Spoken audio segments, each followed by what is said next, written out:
The push for $2,000 checks in the Senate could have ripple effects for Georgia's Senate runoffs. Vermont Senator Bernie Sanders is planning to filibuster the Senate's planned vote to override President Trump's defense bill veto.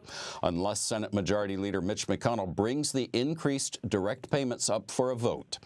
Sanders has the ability to keep the Senate in session during the holiday week. That could impact the campaign schedules of incumbent Republicans Kelly Loeffler and David Perdue in the final week of their races. CBS News political analyst Leslie Sanchez and CBS News political contributor Joel Payne join me now. Leslie is a Republican strategist. Joel is a Democratic strategist who worked as a deputy press secretary for former Senate Majority Leader Reid. Leslie, let me ask you, leading up to today, it appeared Majority Leader McConnell could have been able to prevent his party's Georgia senators from having to weigh in on this contentious issue, but now they're both supporting the $2,000 checks. Here's Senator Loeffler this morning. I've stood by the president 100% of the time. I'm proud to do that. And I've said, absolutely, we need to get relief to Americans now, and I will support that. And a few hours later, Senator Perdue agreed, joining the call for increased direct relief. This is in line with President Trump, but Republicans make up the main opposition to this measure. Is this the right move ahead of next week's election? For the Georgia candidates, for the incumbents, it absolutely is, Chip. I mean, these are voters on the ground. It's difficult to get voters to turn out in a special election in these runoffs, but this is an issue that across the country people are paying attention to. And it's absolutely the right move to understand that these are households that need these dollars. This could really be, in a very close election, the issue that gets people motivated to go to the polls, to pay attention, and to engage those final days of the election. Joel, Republican Senator Josh Hawley says there are enough votes to pass the increase of $2,000 checks. You're a veteran of the Senate. What do you make of the Democratic strategy here? Well, what I make of the Democratic strategy is it's completely dependent upon having a good faith negotiating partner on the other side. And I've heard a lot of criticism of Chuck Schumer and Nancy Pelosi. Well, they didn't really want to pass this package. They didn't really want to, pass COVID relief for the American people. I just ask any unbiased observer of this process, who was Nancy Pelosi and Chuck Schumer supposed to negotiate with? You had Mitch McConnell today go and reject the president's own call for $2,000. He rejected a unanimous consent motion on the floor of the Senate today. Nancy Pelosi's been negotiating with Steve Mnuchin, who allegedly represents President Trump, for months. How can Nancy Pelosi and Chuck Schumer have any good faith conversations with anyone on the Republican side, given the antics that we've seen, not just in the last week, but really over the last 6 months? I think that these candidates in Georgia understand that they have to bail water. And I think that this is a real challenge for them going into the home stretch of their runoff race. This is obviously something that many Americans, including many Georgians, need. And I think a lot of those folks in Georgia who are going to be voting next week are tired of these antics from Republicans.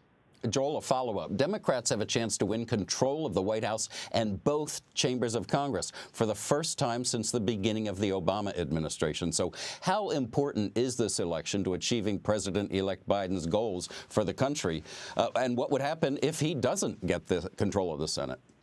It's such an interesting question, Chip. Obviously, it's better to have the Senate majority leadership. I worked for Reid last time Democrats had the leadership of the Senate. It gives you control of the calendar. It gives you control of Supreme Court nominations, judicial nominations, et cetera.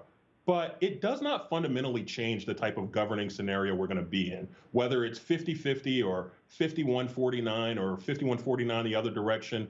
It's still going to be the same type of mixed, divided governing scenario where moderates in the middle are going to control the chamber. People like Joe Manchin, Chris Coons, and on the Republican side, Mitt Romney and Susan Collins. They're going to control the action because they can go and grab a number of their moderate colleagues on the other side and halt legislation to a grinding stop whenever they want. So while it's important for obvious, leadership measures, it's not really going to change the governing scenario that we're in.